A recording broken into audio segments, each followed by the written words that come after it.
the hurt, I'm sorry for the pain.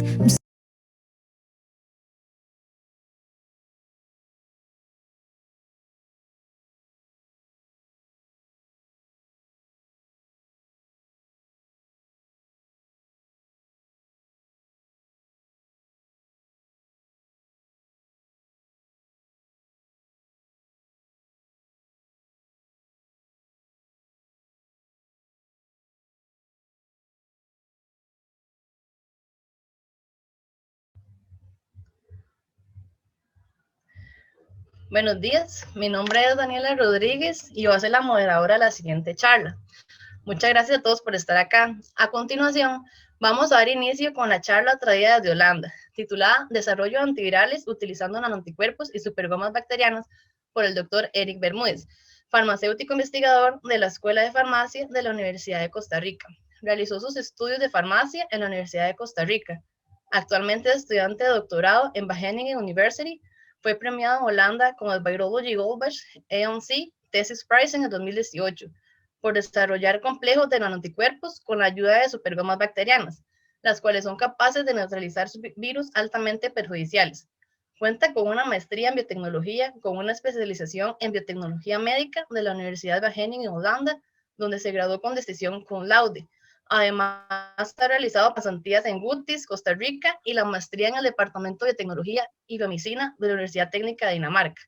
Cuenta con varias publicaciones científicas y ha participado en gran cantidad de conferencias y seminarios, como expositor en ELS, Scientific Student Conference, Global Challenge, The Impact of Life Science en la Universidad de Copenhague en Dinamarca, 19th World Congress of the International Society on Toxinology en Haikou, China.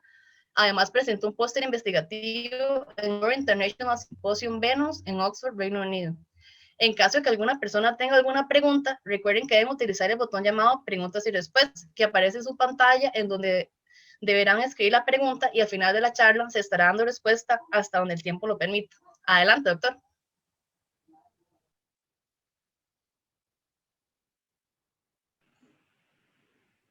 Buenos días. Voy a iniciar dando las gracias por la introducción y también a la organización del simposio por, por extenderme la invitación. La verdad que muy complacido de estar el día de hoy presentando. La charla del día de hoy se titula Desarrollo de antivirales utilizando nanoanticuerpos y supergomas bacterianas. Y para iniciar, me gustaría primero poner la charla dentro de un contexto. Y es que los resultados de la investigación que voy a presentar el día de hoy en realidad son producto del trabajo colaborativo de 4 grupos de investigación en Alemania, en Inglaterra, en Francia y pues el grupo en Holanda del que formo parte. Y todos los resultados de este proyecto fueron publicados en este artículo científico. Entonces, el que estoy mostrando en pantalla. Para las personas que tienen un interés particular por este tema, pues les recomiendo que puedan buscar el artículo o, si no, al final de la charla, realizar sus preguntas o me pueden contactar vía correo electrónico. Debo mencionar que decidí para esta charla compartir solamente una fracción de los resultados porque me voy a enfocar más en intentar explicar cuál fue la línea de pensamiento que utilizamos a lo largo del proyecto. Es un proyecto que abarcó varios años, muchas personas involucradas. Yo estuve formando parte del proyecto por un tiempo definido y me voy a enfocar entonces en los resultados obtenidos en ese periodo, pero principalmente en la línea de pensamiento que seguimos a lo largo del proyecto y que culminó con la presentación de los resultados en este artículo científico. Voy a iniciar mostrando esta información recopilada por la Universidad Johns Hopkins de los Estados Unidos, que recopila a tiempo real, va siguiendo el progreso de la actual pandemia por el coronavirus causante del COVID-19. Son datos actualizados al día de ayer y las cifras son realmente alarmantes. Estamos próximos a llegar a los 100 millones de casos confirmados. Ya superamos los 2 millones de personas fallecidas producto de esta enfermedad. Y pues a pesar de que ya inició la vacunación en muchos países, pues vamos a tener que seguir lidiando con esta enfermedad y con este patógeno por varios meses más. Pero presento este caso que nos concierne a todos y que lo estamos viviendo desde hace un año ya, para reflexionar un poquito acerca de los casos que hemos tenido en las últimas 2 décadas y que pues merecen muchísima atención para comprender los fenómenos que estamos experimentando como sociedad, sobre todo en los últimos años. Voy a volver un poquito para hablar de ciertos brotes de enfermedades infecciosas emergentes o reemergentes de las últimas 2 décadas que ya como que nos indicaban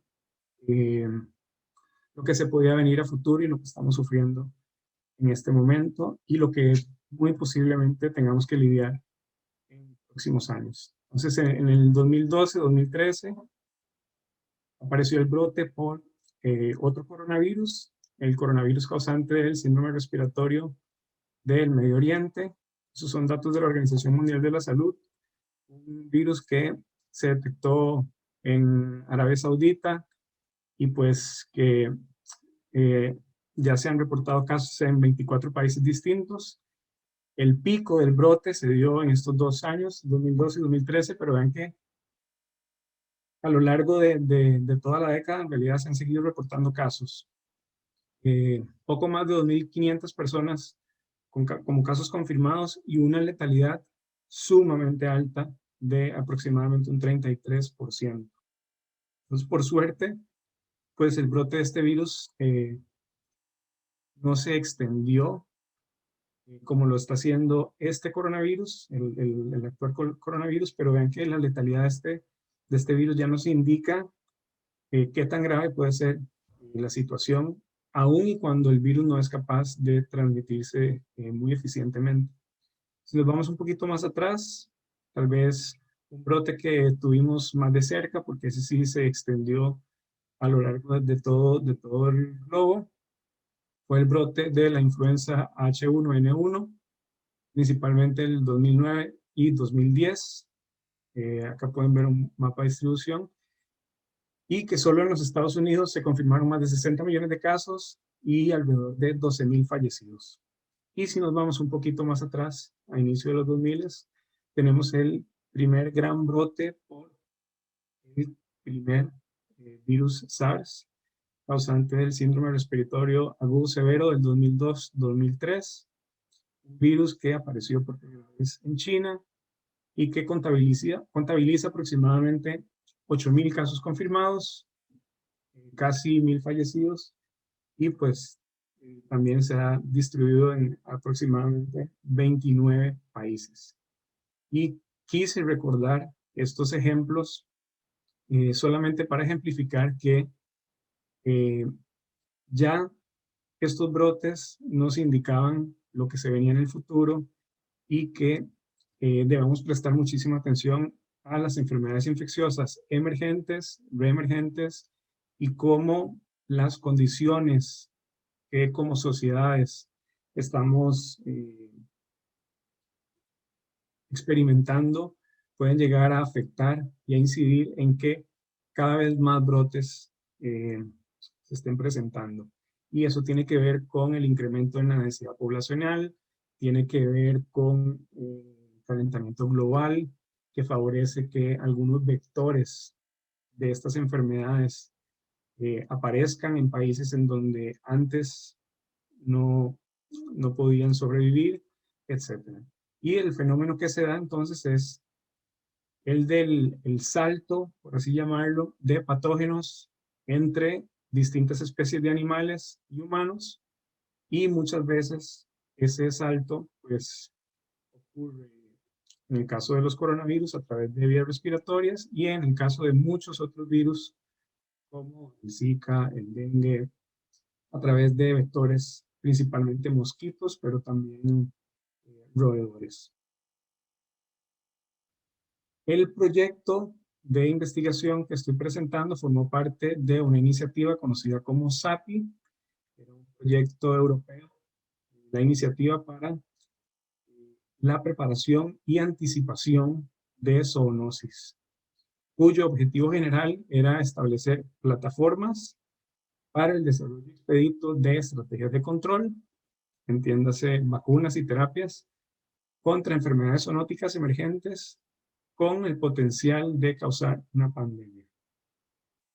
Y en el caso específico nuestro, el objetivo específico de desarrollar nanoanticuerpos neutralizantes contra buniavirus.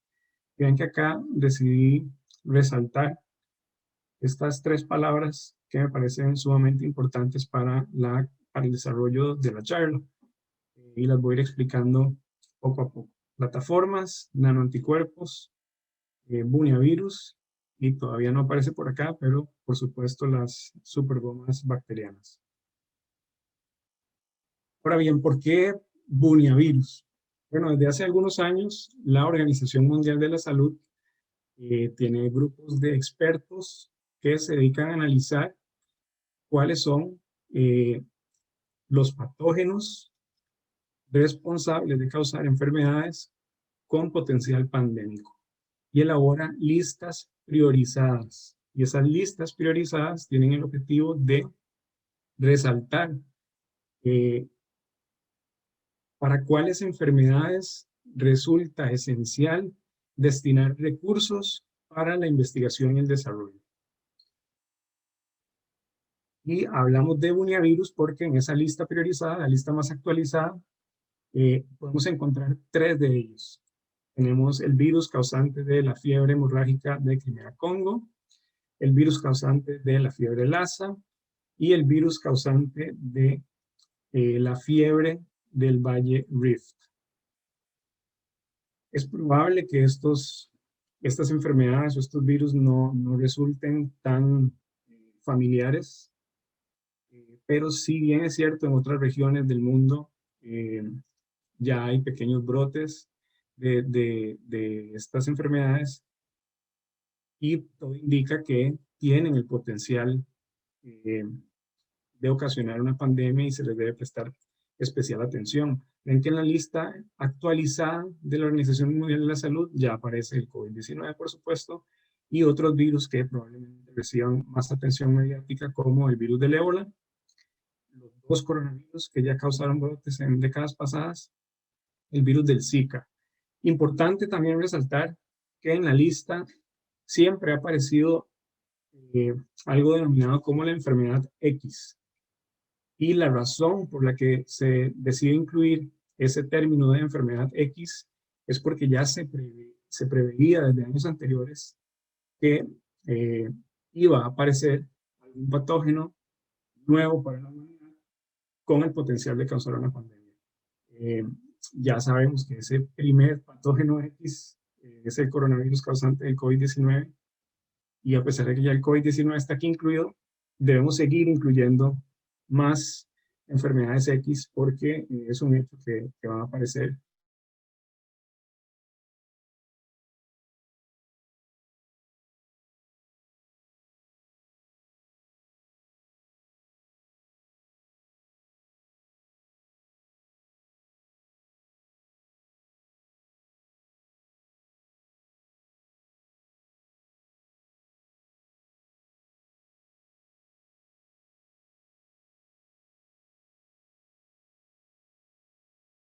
Kiloaltos.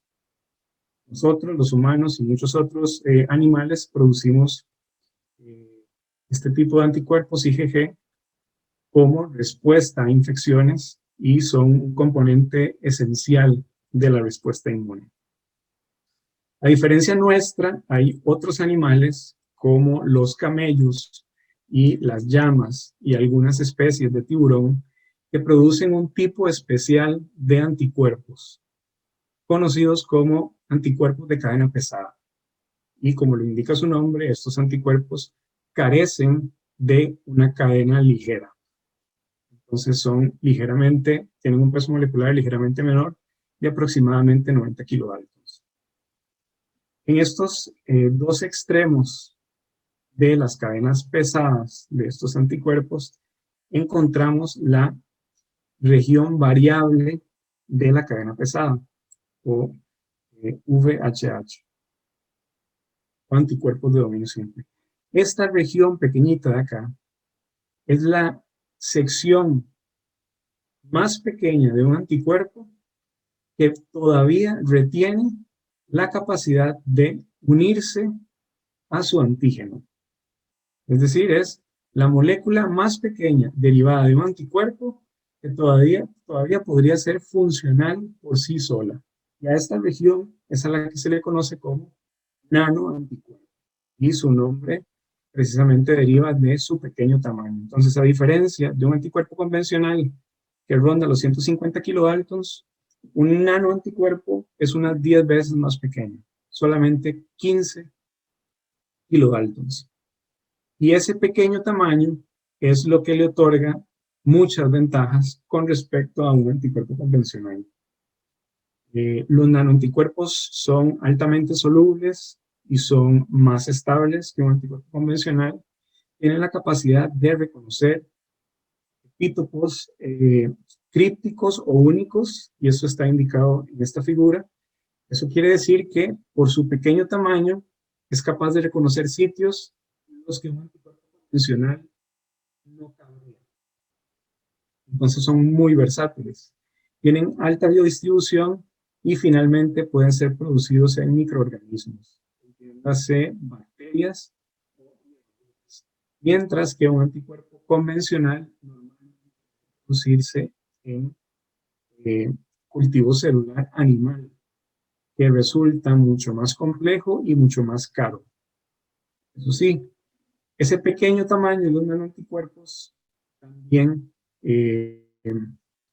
a la vez de darle muchas ventajas, tiene una desventaja crítica, y es que se elimina muy rápidamente. Por su pequeño tamaño, los riñones son capaces de filtrarlo, y estas moléculas, una vez administradas en el paciente, se eliminan muy rápido. Entonces, la vida media de estas moléculas es muy pequeña. Entonces, anteriormente ya muchos científicos buscaron la manera de solucionar este problema. Entonces, tenemos moléculas que pueden ser muy útiles como terapia, pero que son eliminadas muy rápidamente del cuerpo. Y pues, la idea que tuvieron es, bueno, utilizar a los nanoanticuerpos como bloques de construcción para crear moléculas más grandes. Y es lo que está representado acá, como una molécula en donde dos nanoanticuerpos están unidos entre sí, o en este caso 3. Y podríamos tener moléculas inclusive más grandes. Estos nanoanticuerpos podrían ser copias de la misma molécula, o podrían ser moléculas distintas. Y a esto se le llama multimerización. Y más adelante en la charla voy a regresar a este concepto.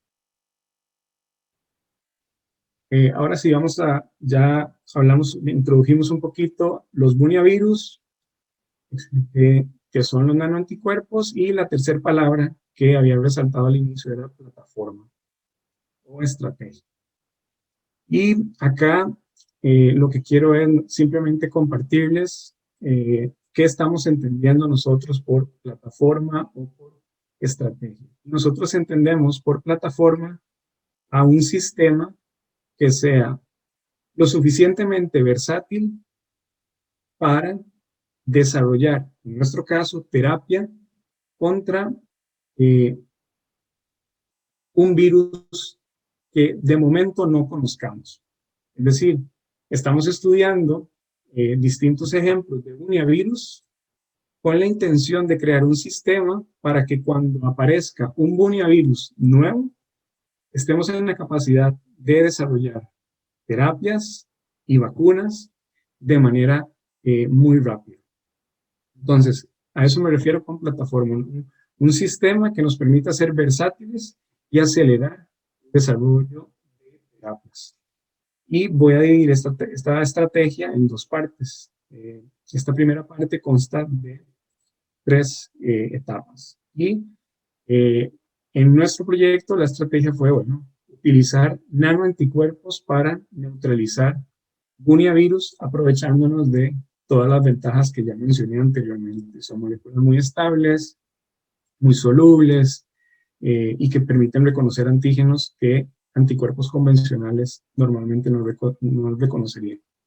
¿Cuál es el proceso necesario para identificar estos nanoanticuerpos? Bueno, nosotros no producimos nanoanticuerpos, tenemos que recurrir a otros animales. Entonces, como mencioné anteriormente, podemos recurrir a llamas, a camellos. En este caso, lo que se hizo fue inmunizar de manera experimental a varias llamas con el virus de la fiebre del Rift y el virus Schmallenberg. Y de ahora en adelante me voy a enfocar solamente en los resultados que obtuvimos con el virus Schmallenberg, por simplicidad.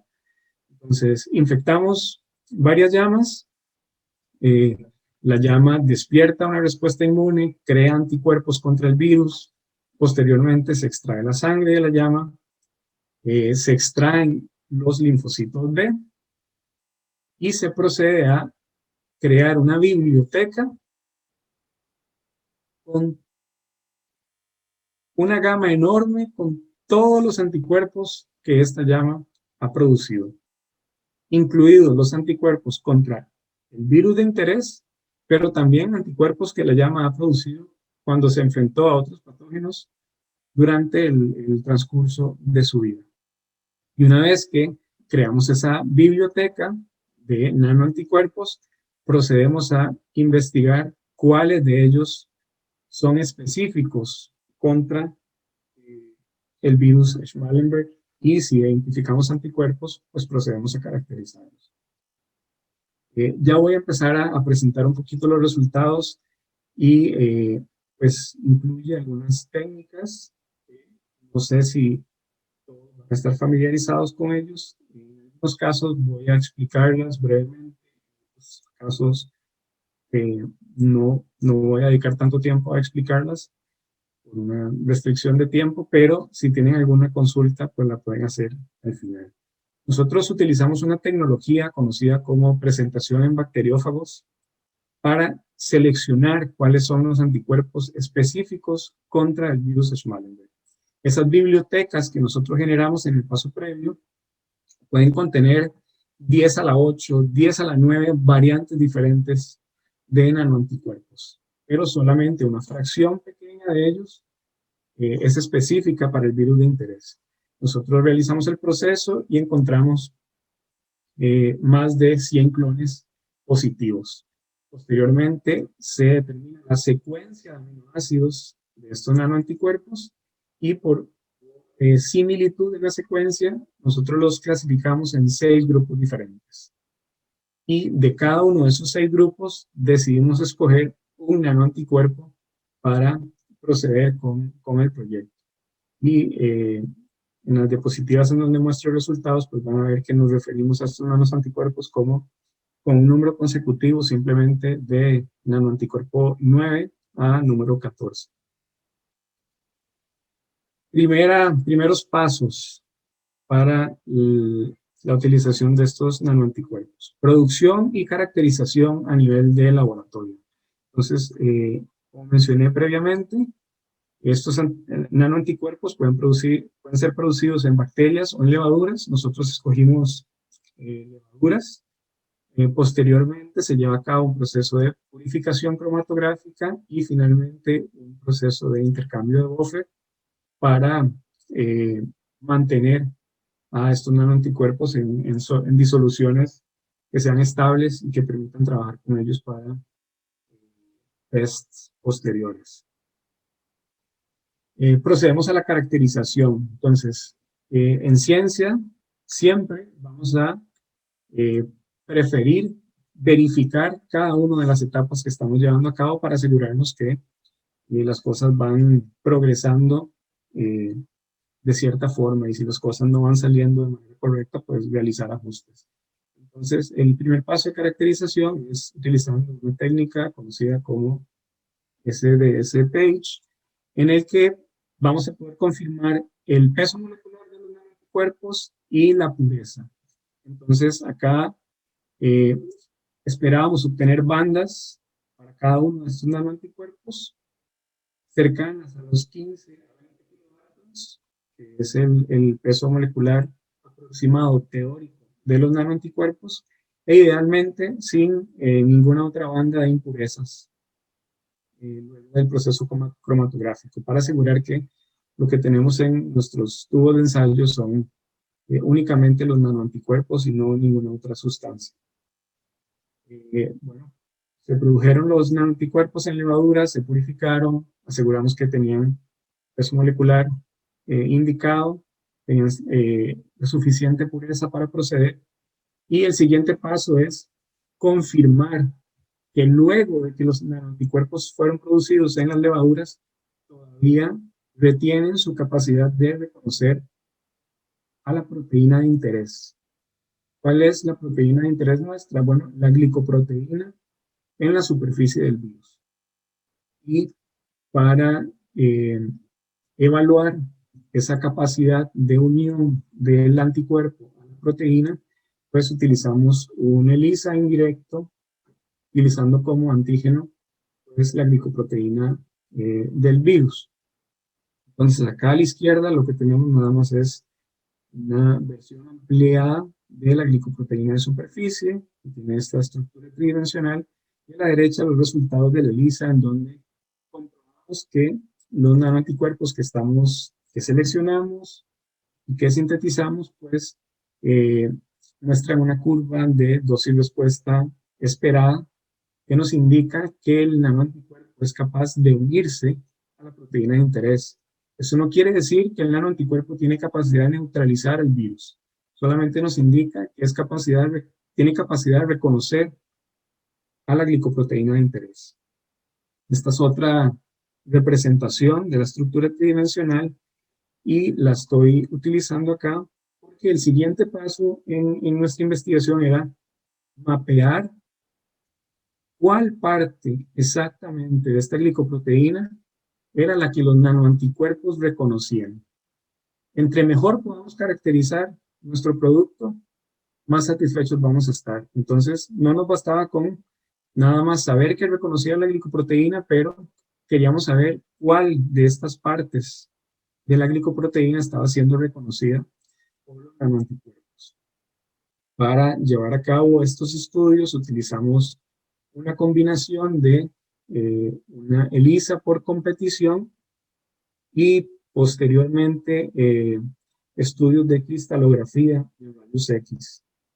Y los resultados que arrojaron esos estudios es que los 6 nanoanticuerpos que nosotros con los que trabajamos reconocían 4 regiones diferentes, indicadas aquí con estas flechas de color, en la parte superior de la glicoproteína, o lo que acá está denominado como la cabeza de la glicoproteína. 4 regiones diferentes. Y más adelante me voy a referir nuevamente a la importancia y a la suerte que tuvimos de que los nanoanticuerpos seleccionados fueran capaces de reconocer sitios antigénicos distintos en la misma proteína. Okay, ya se produjeron los nanoanticuerpos, confirmamos que reconocen a la proteína de interés. Siguiente paso, evaluar su capacidad de neutralizar el virus de manera in vitro en el laboratorio. Entonces acá utilizamos un ensayo en el que se incuba simultáneamente el virus con los nanoanticuerpos y posteriormente esa mezcla se añade a un cultivo celular y se evalúa si el virus todavía es capaz de infectar a las células. Si el virus es capaz de infectar a las células, quiere decir que los nanoanticuerpos se unen al virus, pero no pueden neutralizarlo. Y al contrario, si las células permanecen saludables, quiere decir que los nanoanticuerpos tienen la capacidad de neutralizar al virus.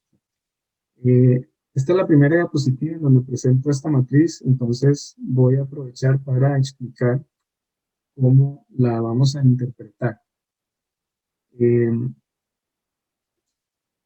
Uno de los ejes Tenemos una lista, en este caso de 5 nanoanticuerpos. Decidimos remover uno de los 6 que teníamos. Y acá tenemos la misma lista de 5 nanoanticuerpos. ¿Cómo deberíamos interpretar esto? Bueno, nosotros lo que hicimos primeramente fue utilizar a los nanoanticuerpos de manera individual. Y los resultados de esa prueba están indicados acá de manera diagonal. Es decir, SB9 con SB9, SB14 con SB14 y así sucesivamente. ¿Qué nos indica el color de las casillas? O primero, ¿qué nos indican los números? Los números nos indican la concentración en unidades del nanomolar a las cuales se observa neutralización. Quiere decir que entre más alto sea el número, menor poder neutralizante tiene el nanoanticuerpo, no neutralizante del todo, y entre menor sea el número, quiere decir que es menor la concentración que se requiere el anticuerpo para bloquear la infección. Es decir, es más potente, más neutralizante.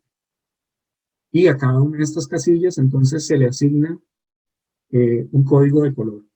Blanco, en este caso, quiere decir que no es neutralizante y conforme se intensifica el azul, mayor poder neutralizante. Entonces, lo que vemos acá en esta diagonal es que si utilizamos a los nanoanticuerpos de manera individual, ninguno tiene capacidad neutralizante. Entonces, pues esto fácilmente puede ser un punto de inflexión en el proyecto para decir, bueno, los nanoanticuerpos que descubrimos no tienen capacidad neutralizante, pues deberíamos intentar algo diferente. Pero lo que hicimos fue intentar mezclas binarias. Es decir, bueno, analizamos qué sucede si mezclamos 2 nanoanticuerpos. Entonces, por ejemplo, en esta casilla tenemos el resultado de mezclar SB9 con SB14. En esta casilla, SB9 con SB13 y así sucesivamente para evaluar todas las combinaciones posibles. Y lo que observamos es que al mezclar 2 nanoanticuerpos empezamos a observar cierto grado de neutralización. Todavía muy lejano de lo ideal, pero ya dan resultados un poco más promisorios. Entonces, una vez que tuvimos esos resultados positivos al mezclar nanoanticuerpos, dijimos, bueno, tal vez sea buena idea utilizar la estrategia que han utilizado previamente, en la que combinan 2 de estas moléculas, pero unidas covalentemente, con el objetivo, y esto lo expliqué previamente, de multimerizar los nanoanticuerpos y crear una molécula más grande. ¿Cuál es la ventaja de crear una molécula más grande? Que ya no va a ser filtrada tan rápidamente por los iones. Vamos a incrementar su vía media y al unir más y más moléculas vamos a tener mayor afinidad para unirse a la proteína de interés. Ahora, este tipo de multimerización se había hecho en el pasado con fusión genética. ¿A qué me refiero con fusión genética? Bueno, estos nanoanticuerpos deben producirse en bacterias o en levaduras. Entonces, ¿cuál es la manera de hacer eso? Se sintetiza un plásmido que codifica para el primer nanoanticuerpo, luego un espaciador y luego que codifique para el segundo nanoanticuerpo. Ese plásmido se introduce en la bacteria o en la levadura y la levadura o la bacteria producen esta molécula. ¿Cuál es el problema? Que en un proyecto de esta magnitud, si nosotros tenemos muchos nanoanticuerpos, eso quiere decir que vamos a necesitar un plásmido para probar cada una de las moléculas. Pongamos de ejemplo que tenemos un set de 10 nanoanticuerpos. Si yo quisiera probar todas las combinaciones posibles, termino con 100 combinaciones posibles, debería sintetizar 100 plásmidos tener 100 cultivos celulares para cada uno para cada una de estas moléculas, purificar 100 moléculas, etcétera, y se vuelve un proceso sumamente costoso y sumamente largo en cuestiones de tiempo y de personal. Es una desventaja de este método. Y nosotros queríamos buscar una alternativa que nos permitiera hacer esta multimerización sin tener que sintetizar tantas moléculas. Y ahí es donde entra el cuarto término relevante de esta charla y son las supergomas bacterianas. Nosotros utilizamos supergomas bacterianas para crear complejos de nanoanticuerpos bivalentes, es decir, dos copias del mismo nanoanticuerpo entre sí, y complejos biespecíficos, dos nanoanticuerpos distintos unidos entre sí. Y ahorita vamos a explicar qué son las supergomas bacterianas. Las supergomas bacterianas es un descubrimiento del laboratorio del profesor Mark Howard en la Universidad de Oxford. Trabajo que me parece sumamente interesante. Ellos estaban estudiando la bacteria Streptococcus pyogenes, en específico una proteína de esta bacteria, y ellos notaron que estas secciones en rojo, esta representación de la proteína, formaban un enlace intramolecular que era sumamente fuerte, sumamente estable, muy particular. Y pues a ellos se les ocurrió sintetizar de manera individual esta proteína dividida en dos partes. Dijeron, vamos a sintetizar esta proteína de manera que en cada una de las dos partes que creemos, que una de estas partes rojas responsable de la formación del enlace covalente. Por venir esta proteína de Streptococcus pyogenes, ellos decidieron asignarle el nombre a la parte más pequeñita, que pusieron Spike Tag, y a la parte más grande, la parte complementaria, Spike Catcher.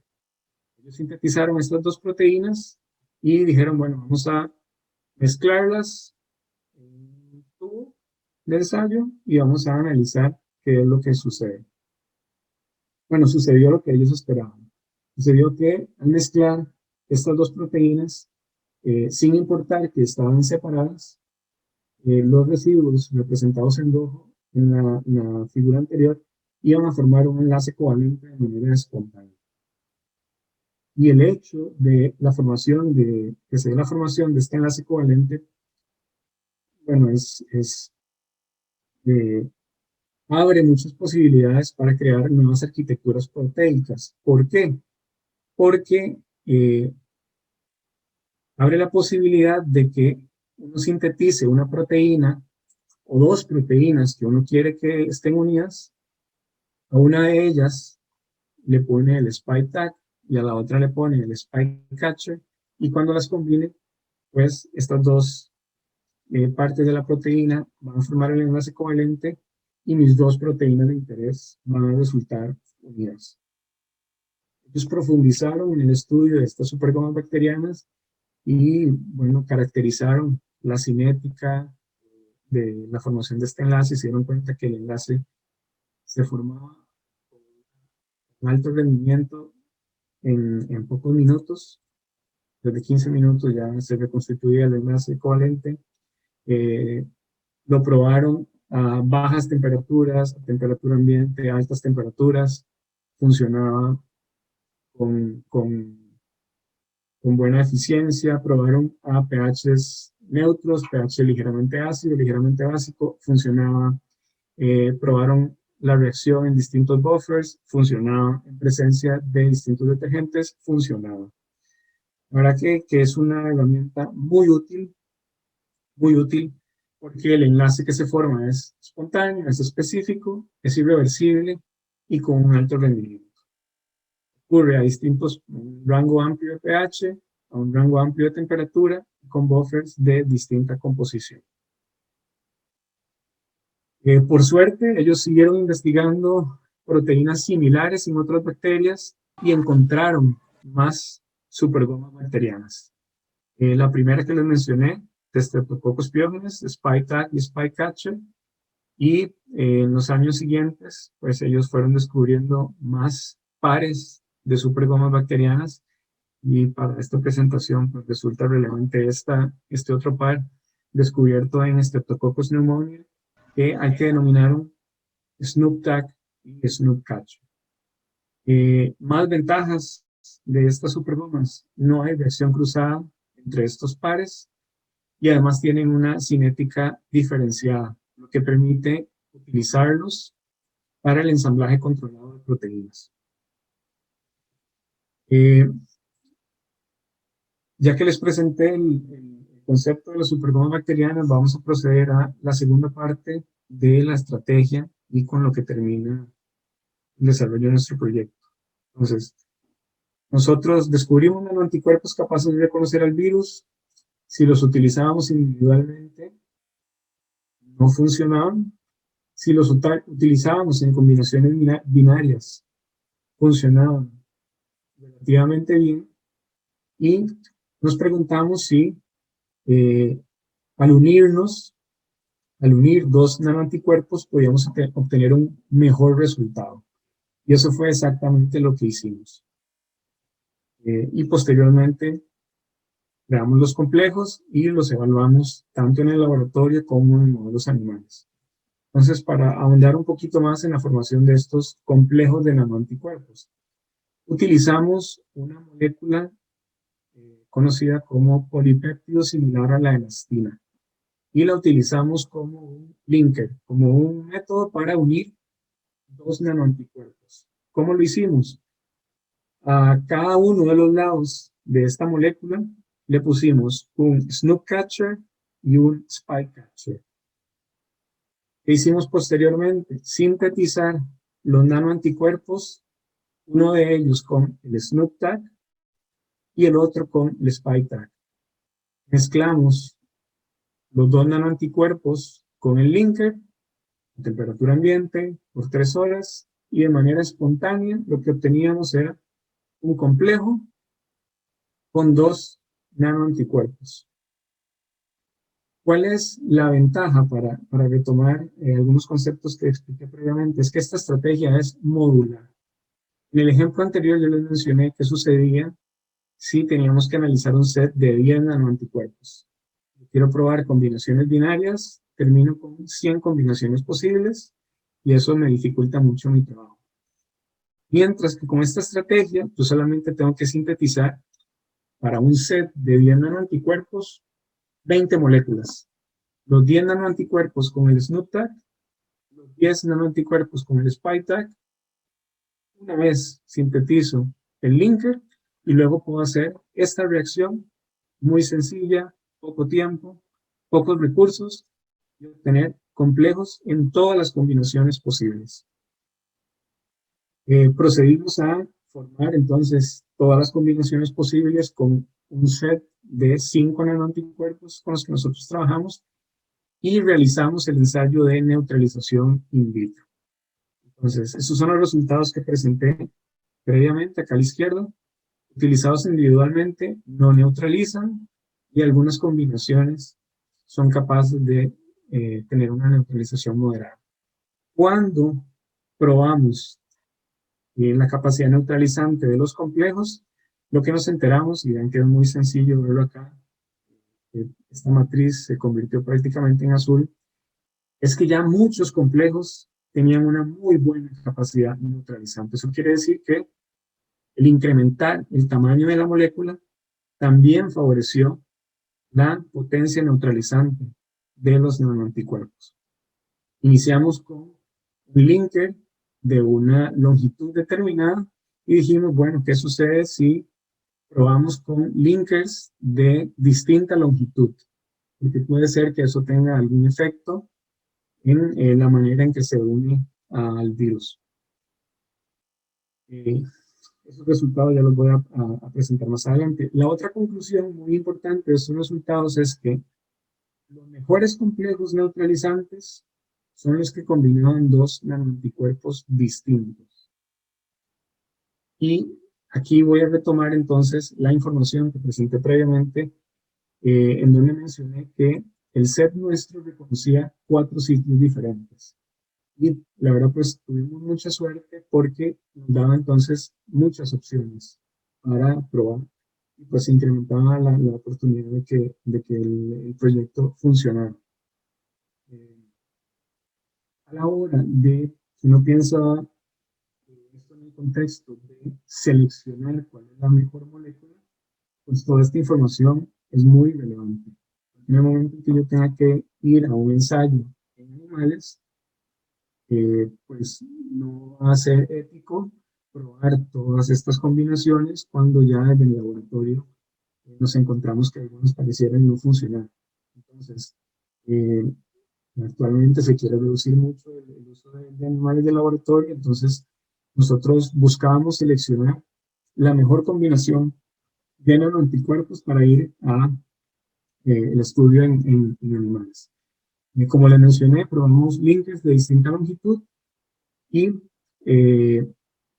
muy coherentemente con los resultados previos, encontramos que formar complejos incrementaba la potencia neutralizante y que los complejos que utilizaban nanoanticuerpos que reconocían sitios antigénicos distintos eran los más potentes. Sin embargo, no encontramos mayor diferencia con respecto a los complejos que tenían un linker de mayor o de menor longitud.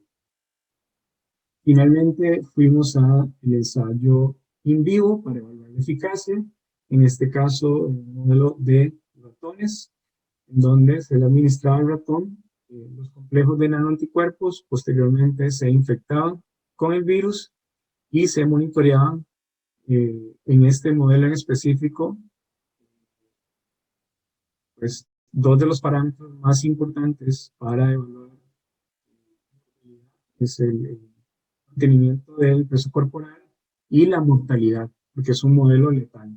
Y lo que observamos en esta curva de sobrevivencia es que el grupo control, al que no se le administraron nanoanticuerpos, todos los animales fallecieron los 5 días, mientras que a los 2 grupos que se les administró un complejo de nanoanticuerpos, en este caso SB10, SB10, SB10, SB9, mantuvieron la sobrevivencia a lo largo de todo el estudio. Finalmente, ya para ir terminando la parte de resultados, hicimos utilizar o realizar, formatear nuestros anticuerpos biespecíficos utilizando un esqueleto de IgG1 humano. Y entonces aprovechamos este esqueleto acá representado como CH1, CH2 y CH3 de la IgG1 humana para colocar luego nanoanticuerpos en ambos costados de la molécula y bueno, son resultados en los que no voy a ahondar, pero la eficacia en modelos animales de estas moléculas fue inclusive mejor que los anticuerpos de estos complejos que hemos tratado.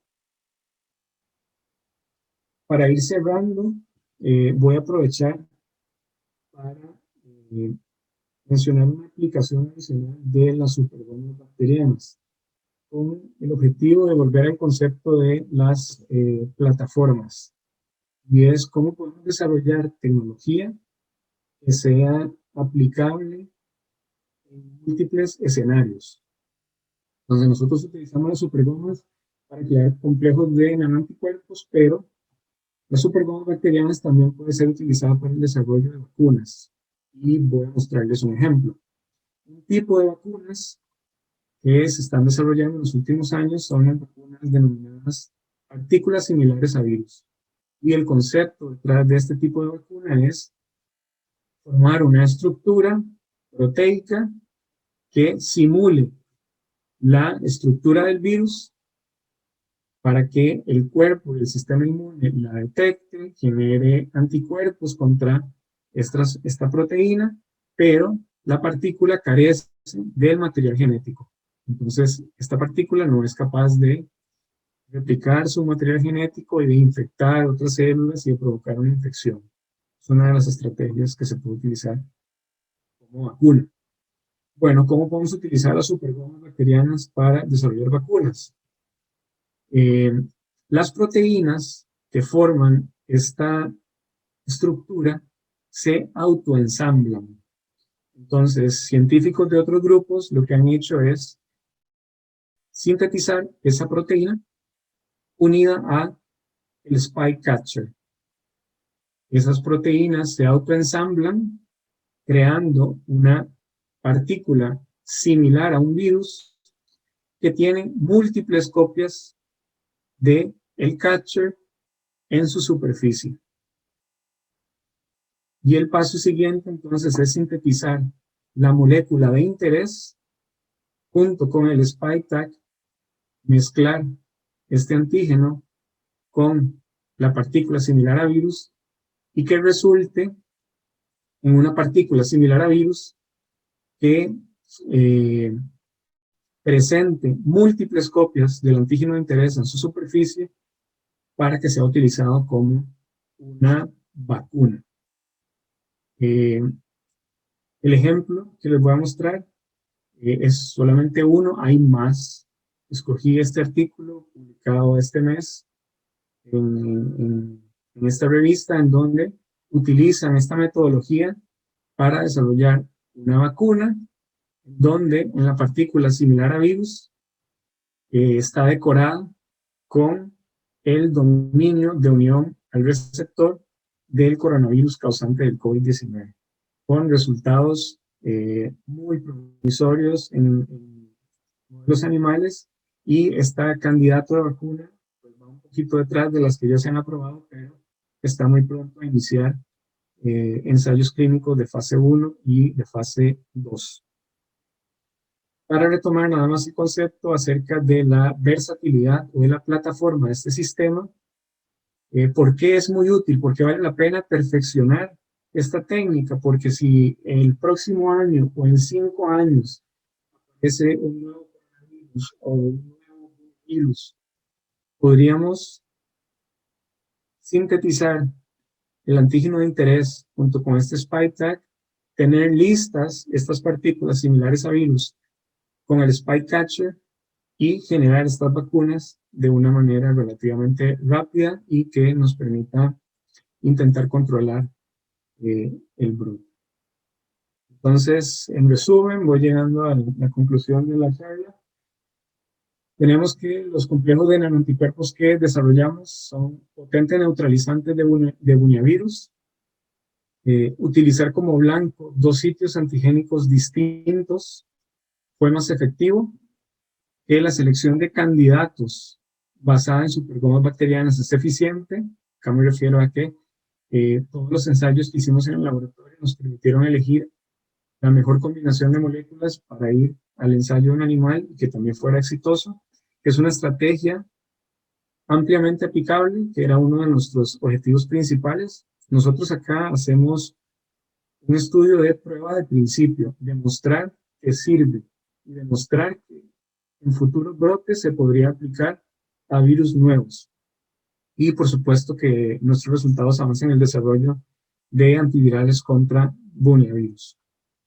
Debo agradecer al montón de personas que han estado involucradas en el proyecto, al personal de Medimoon y de AstraZeneca en Cambridge por la producción de los complejos bajo buenas prácticas de manufactura, a Harbour Antibodies en Rotterdam por su expertise en el diseño de anticuerpos, Instituto Pasteur en Francia por los estudios estructurales, y al Instituto de Biología en Alemania que llevaron a cabo los estudios en animales, y el grupo en Holanda al que pertenezco, en donde se hizo todo el desarrollo in vitro de los complejos y pues el desarrollo con las supergomas bacterianas, en especial a mis supervisores, Paul Wicherskell y a Jeroen Kortekas, que son los líderes del grupo.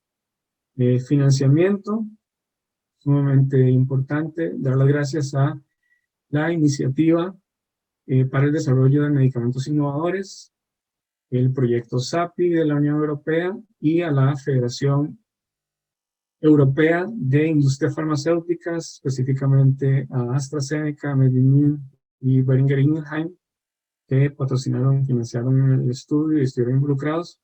Y finalmente a las instituciones que financiaron mis estudios de posgrado en el extranjero, el Ministerio de Ciencia, Tecnología y Telecomunicaciones, la Universidad de Costa Rica y el apoyo de la Facultad de Farmacia. Ese es mi lugar de trabajo. Finalmente, agradecer a FECOEF y al comité organizador del SINAEF por la invitación. Prioridad, ¿verdad? Las que, A ustedes por su atención. Muchas gracias. Quedo atento a si tienen alguna consulta.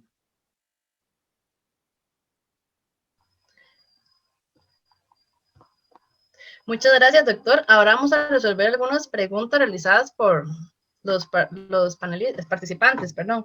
Lo único es que no hay mucho tiempo, entonces vamos a responder tal vez por orden de prioridad, ¿no? En cómo le fueron preguntando. Vamos a ver. Buenos días, doctor, dice el primero, anónimo. ¿Se podría decir que gracias a estudios previos de SAPI fue que se desarrolló la vacuna contra el COVID a una velocidad récord? No, voy a intentar.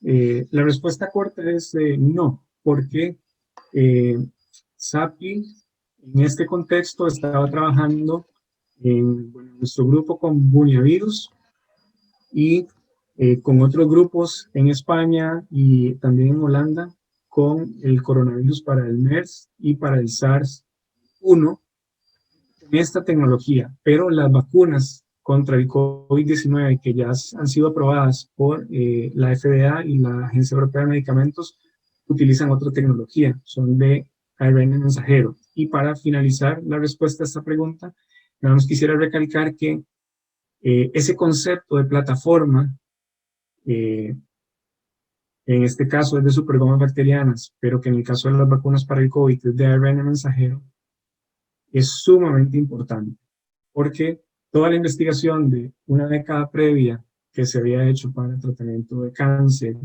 y de vacunación con ARN mensajero sí fue lo que hizo posible que las vacunas que se están aplicando hoy en día se hayan desarrollado en tiempo récord. Si esa plataforma de ARN mensajero no hubiese estado lista, estaríamos sufriendo mucho más de la cuenta el día de hoy. Gracias, doctor. Anónimos pregunta, felicitar al doctor, súper explicativa y visual la presentación y felicitarlo por el trabajo realizado.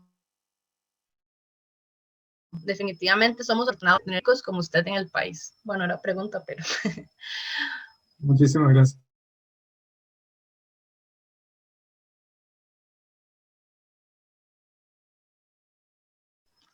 Luego la siguiente dice que usaron el sitio con la que queremos.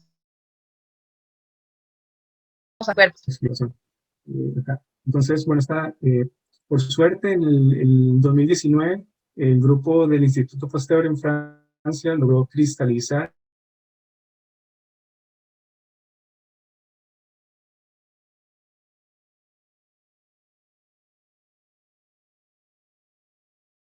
proteína. Lo que se hace es, en una ELISA convencional, nosotros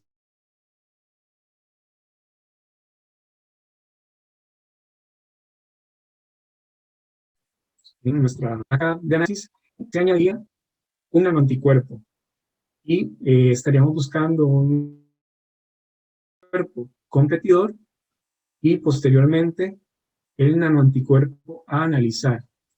Si el primer nanoanticuerpo me bloquea la señal del segundo, pues eso quiere decir que están compitiendo por el mismo sitio. Y si el primer nanoanticuerpo no me bloquea la señal del segundo, quiere decir que reconocen sitios diferentes. Y esa es la manera en que determinamos que reconocían 4 sitios diferentes.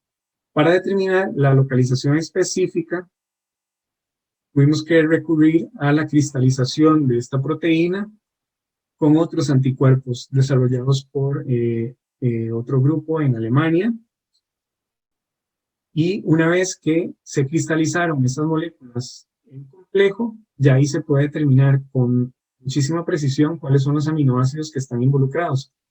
Y solicitamos moléculas de esos anticuerpos para repetir nuestro ELISA por competición y poder determinar si los anticuerpos de este grupo en Alemania competían por el mismo sitio que los anticuerpos nuestros. Y pues en cualquier proteína siempre hay residuos o secciones de la proteína que son más antigénicas que otras. Y de esa forma fue posible mapear los sitios en que se unen los nanoanticuerpos que se descubrieron.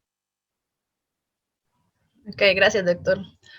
Anónimos pregunta, ¿cómo logró ser parte de esta increíble investigación? Ok.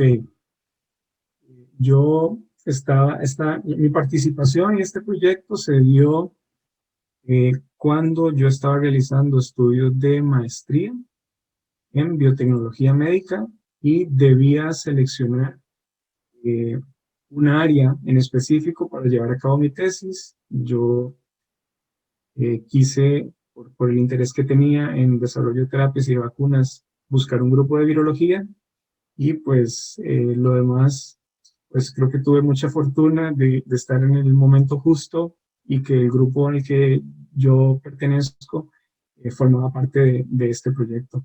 Y entonces decidimos desarrollar mi maestría, el proyecto de tesis de la maestría, dentro de este proyecto europeo. Gracias. Anónimos pregunta, buenos días, ¿se sabe por qué la mezcla de ciertos anticuerpos tiene un efecto neutralizante, mientras que estos mismos individualmente no lo tienen? Sí, es una pregunta muy interesante. Nosotros lo que creemos que sucede al unir dos o más nanoanticuerpos es que se incrementa la afinidad y hay ensayos específicos que nos permitirían confirmar eso. Yo ahorita en esta presentación no tengo los datos, pero sí hay muchísimos reportes en donde se demuestra que el incrementar el número de nanoanticuerpos y el hacer la molécula más grande permite incrementar la afinidad de unión y por ende bloquear la entrada del virus a la célula. Ok, gracias. La doctora Cristina Herrera pregunta, hola Eric, muchas felicidades por su trabajo. Quería preguntarle qué potencial ve en el país para realizar este tipo de investigación. ¿Qué cree que es necesario para continuar con sus investigaciones cuando regrese al país o una línea similar de investigación? ¿Qué le diría a los estudiantes que le gusta la investigación en este campo y tienen deseos de continuar estudiando, ya sea dentro o fuera del país? Bueno, primero que todo, hola Cristina, qué gusto que esté escuchando y le pediría que por favor, si me puede ir repitiendo las preguntas de manera individual para no dejar ninguna por fuera. Sí, claro. Quería preguntar el potencial que hay en el país para realizar este tipo de investigaciones. Potencial. Creo que Costa Rica, en específico la universidad, tiene el personal académico suficiente, calificado, para llevar investigaciones que puedan poner en práctica estas tecnologías. Y voy a ser muy puntual, tal vez podría dar un ejemplo. A mí se me ocurre utilizar el esquema de supergomas bacterianas para crear vacunas. Yo creo que podría ser utilizado también para crear partículas que expongan en su superficie múltiples copias de toxinas, de venenos de serpiente y poder utilizar estas partículas para inmunizar, desde luego, empezar con modelos animales, con animales pequeños y evaluar si la respuesta inmune es eficaz o si es comparable con inmunizar utilizando solamente, por ejemplo, una proteína recombinante. Entonces, a nivel de laboratorio, ¿qué es lo que se necesita? Bueno, las secuencias de spike tag, Spycatcher y todas las supergomas son públicas y se pueden utilizar sin mayor restricción, al menos dentro del ámbito universitario. Y al menos yo sé que el Clovomiro Picado y otros laboratorios de la universidad tienen las instalaciones y el personal requerido para hacer expresión de proteínas recombinantes y el proceso de conjugar las moléculas de interés por las supergomas bacterianas es sumamente sencillo y yo creo que el potencial está para utilizar esta tecnología y creo que es muy aplicable a muchas otras cosas. Pero ese fue uno de los ejemplos que se me viene a la mente. Otra de las preguntas de la doctora dice, ¿qué cree que es necesario para continuar con sus investigaciones cuando regrese al país o una línea similar de investigación? Bueno, debo mencionar que este proyecto concluyó hace ya algún tiempo, se publicaron los resultados y ahorita yo me encuentro realizando investigación en Buniavirus, pero en un tema completamente diferente. Creo que dentro del contexto del doctorado me estoy enfocando en intentar aprender variedad de técnicas y la verdad que el definir una visión, un camino a seguir, por ahora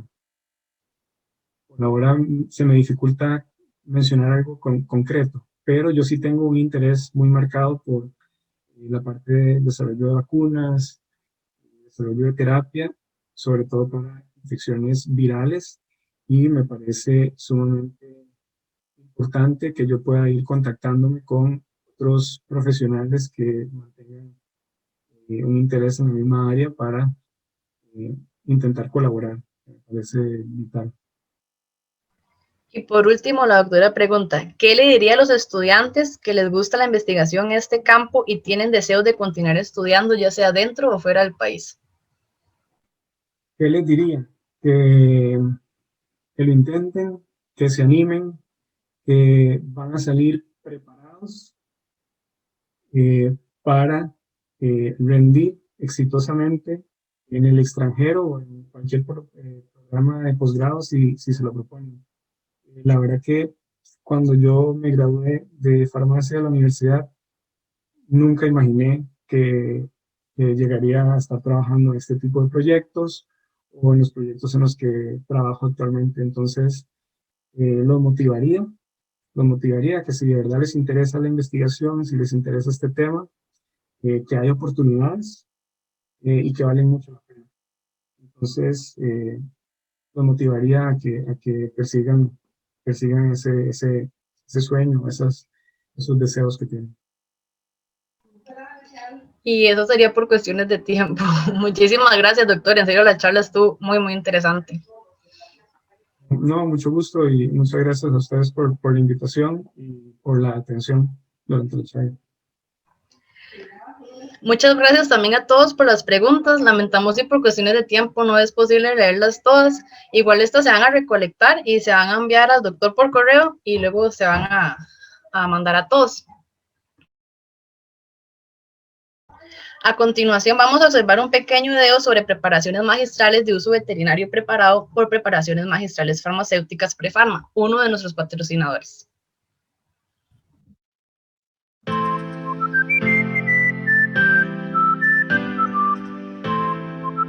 Premafarma Vet surge de la necesidad que tienen también los animales de tener medicamentos personalizados o ajustados a esas necesidades especiales que tengan, ya sea por sabor, ya sea por forma farmacéutica. En realidad siempre ha existido la necesidad de medicamentos a la medida también en la parte veterinaria y fue ideado desde el momento en que Premafarma inició hace un poco más de 15 años, pero arrancó más o menos hace unos 12, 13 años. La inquietud surge por mi gran amor por los animales. En realidad me encantan todo tipo de animales y comencé a ver la necesidad de estudiar más al respecto para poder hacer medicamentos a la medida de los animales y que fueran seguros para ellos, y entonces comenzamos a hacer medicamentos tanto para especies domésticas como también para especies silvestres. Para los animales se hacen todo tipo de preparaciones, se hacen desde inyectables y gotas oftálmicas hasta cápsulas saborizadas, bocaditos, gomitas, soluciones o suspensiones también saborizadas, dependiendo del gusto del animal. Si es herbívoro o si es carnívoro, hay variedad de sabores para eso. Bueno, hay diferentes opciones de sabores para los animales, como dije, dependiendo de si son herbívoros o carnívoros. En los herbívoros, por ejemplo, los caballos les gustan mucho los sabores de manzana, el sabor alfalfa, entonces se buscan ese tipo de sabores para que sea más fácil la administración del medicamento. En animales como un perro, un gato o cualquier otro animal carnívoro, se pueden usar gran variedad de sabores, desde sabor a carne, sabor a pollo, hígado, camarón, pescado. Entonces es muy grande la variedad con que se puede ajustar el medicamento. En Pharmavet hemos elaborado medicamentos para gran variedad de animales.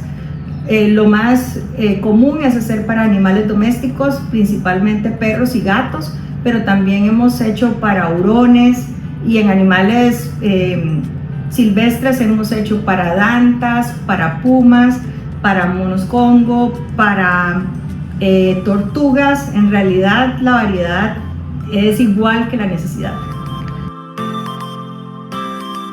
Mi mensaje para los futuros farmacéuticos es que piensen fuera de la caja. Definitivamente hay muchas cosas que podemos hacer como farmacéuticos. Es importante siempre tomar en cuenta al paciente y las necesidades especiales que ellos tengan. Pregunten todo lo que tengan que preguntar para poder pensar en la mejor forma de hacer un medicamento. ¿Qué gustos tiene el animal?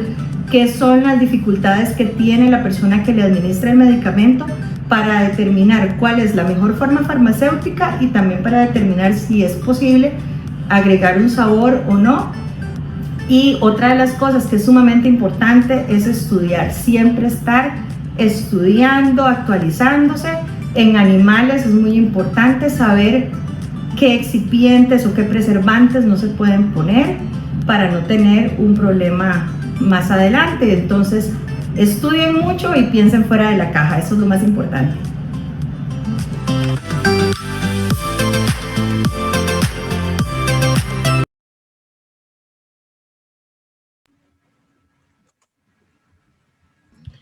Agradecemos a Prefarma, uno de sus patrocinadores. Ahora continuamos con la siguiente charla.